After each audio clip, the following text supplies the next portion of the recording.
तो आखिर बुधवार और कर्मा की मौत कैसे हुई, जांच के बाद ही, पोस्टमार्टम रिपोर्ट के बाद ही पूरी तरह से साफ हो पाएगा। लेकिन अब देखने वाली बात यही होगी कि शराब कहां से आई, पूरी तरह से जांच का विषय है। फिलहाल बात कर लेते हैं बेतिया की खबर की, जहां पर आदमखोर बाघिन को पकड़ने की हर कोशिश अभी तक नाकाम साबित हुई है। यहां पर वन विभाग का रेस्क्यू ऑपरेशन लगातार चल रहा है, लेकिन अभी तक सफलता नहीं मिल रही है वन विभाग को। एहतियात के तौर पर वन विभाग की तरफ से जो जंगल से सटे हुए गांव हैं, उन तमाम लोगों को, ग्रामीणों को ये कहा गया है कि रात में आप खेत पर ना जाएं। कयास लगाए जा रहे हैं कि बाघिन मानपुर जंगल के पास ही है। पटना जू की स्पेशल टीम के साथ वाल्मीकि टाइगर रिजर्व की टीम इस ऑपरेशन में लगी हुई है। हम आपको बता दें, बीते कुछ दिनों में इस बाघिन ने 3 लोगों को अपना शिकार बनाया है।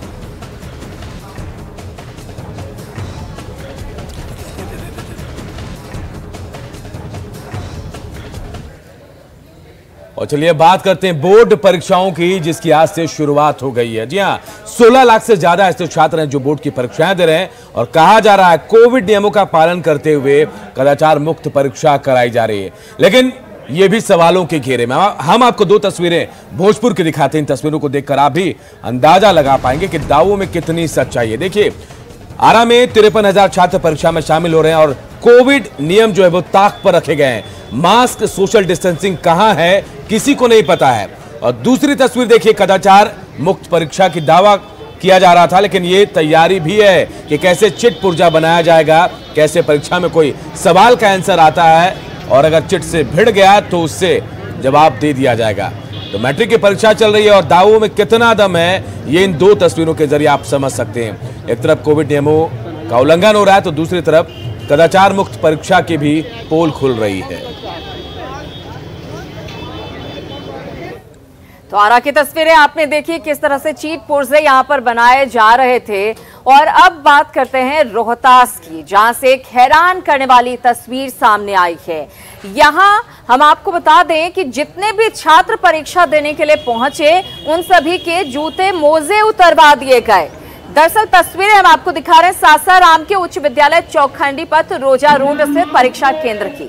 आप देख सकते हैं लाइन में लगे हुए छात्र आ रहे हैं। इन सभी परीक्षार्थियों के जूते खुलवा दिए गए, जबकि इस बार जूते खुलवाने का नियम है ही नहीं। जब इस बारे में केंद्र पर तैनात दारोगा से पूछा गया तो उन्होंने कहा कि स्कूल प्रबंधन की ओर से जूते खुलवाने का निर्देश दिया गया था। परीक्षा केंद्र का जायजा लिया संवाददाता अजीत कुमार ने। लोग का समिति का आदेश है सर, विद्यालय वाले लोग खुलवा रहे हैं, विद्यालय वाले लोग खुलवा रहे हैं। और अगर आप केरोसिन तेल वाला लैंप जलाते हैं तो सावधान हो जाइए, नहीं तो कभी भी विस्फोट हो सकता है। जी हां, ये तस्वीर जो हम आपको दिखाने जा रहे हैं वो हजारीबाग के से आई है, जहां केरोसिन तेल वाले लैंप को जलाने के दौरान विस्फोट हुआ और इस हादसे में 8 लोग घायल हो गए हैं। हालांकि ये भी खबर आ रही है कि एक शख्स की मौत हो गई है और रिम्स में 3 का इलाज भी चल रहा है। घायलों में हालत गंभीर है 3 की और इनका इलाज रांची के रिम्स में चल रहा है। बताया जा रहा है कि लैंप में केरोसिन तेल डालकर जलाने के बाद उसमें विस्फोट हो गया। घटना के बाद ग्रामीणों में दहशत का माहौल है। सभी लोगों ने पीडीएस डीलर के पास से तेल लिया था। तेल में मिलावट की आशंका जताई जा रही है। उधर प्रशासन ने लोगों से केरोसिन तेल के इस्तेमाल नहीं करने की अपील की है। हजारीबाग सदर प्रखंड का यह अमनारी पंचायत का अमनारी गांव है, जहां पर कि सोमवार की देर रात्रि एक केरोसिन तेल डालने के दौरान लैंप ब्लास्ट कर गया था।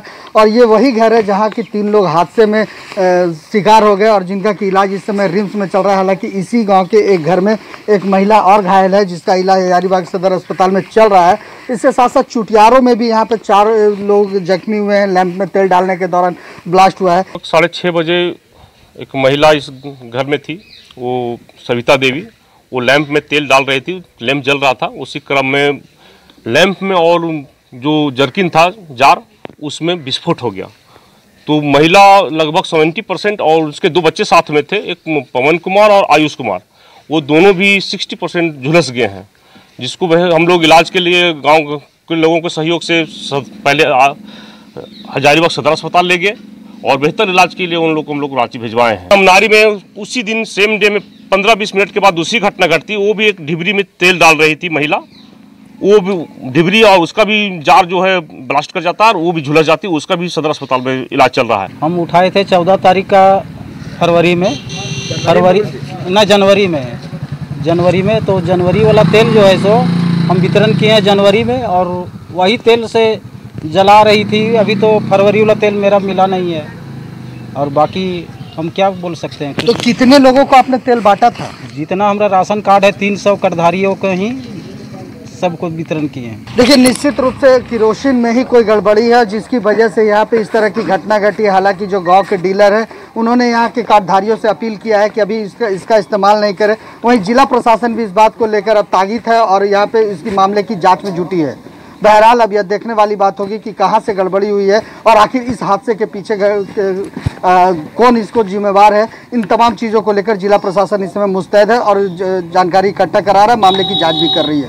राकेश कुमार, न्यूज़ 18 हजारीबाग। इस हादसे के बाद कई सवाल भी उठ रहे हैं। बेहद अहम सवाल ही कि केरोसिन तेल से विस्फोट आखिर कैसे हुआ।